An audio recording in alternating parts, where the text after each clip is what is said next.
நாகை மாவட்டம் வேளாங்கண்ணி காவல் நிலையத்திற்கு மகள் மாயமானதாக புகார் அளிக்க வந்த பெற்றோர் அங்கு அவரது புகைப்படம் ஒட்டப்பட்டிருந்ததை கண்டு அதிர்ச்சி அடைந்தனர்.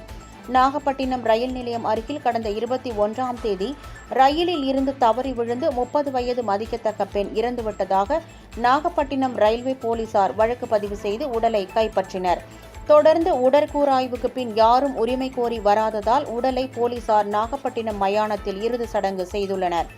இந்த நிலையில் கடந்த 6ஆம் தேதி வடலூரைச் சேர்ந்த தம்பதியினர் தனது 16 வயது மகளை காணவில்லை என வேளாங்கண்ணி காவல் நிலையத்தில் புகார் அளிக்க வந்துள்ளனர்.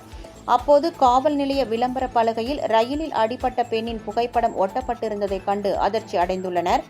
புகைப்படத்தில் உள்ளது தனது மகள் என கதறி அழுத பெற்றோரை நாகை ரயில்வே போலீசாரிடம் அனுப்பி வைத்தனர்.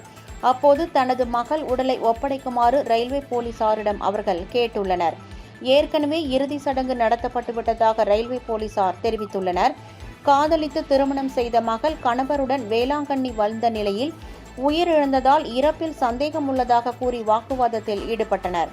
இது குறித்த விசாரணையில் அப்பகுதியில் உள்ள சிசிடிவி காட்சிகளை ஆய்வு செய்தபோது அதில் சிறுமியை ஒருவர் அழைத்துச் செல்வது போல் பதிவாகியுள்ளதால் அவர் யார், சிறுமி ரயிலில் இருந்து தள்ளிவிடப்பட்டாரா உள்ளிட்ட கோணங்களில் விசாரணையை போலீசார் துரிதப்படுத்தியுள்ளனர்.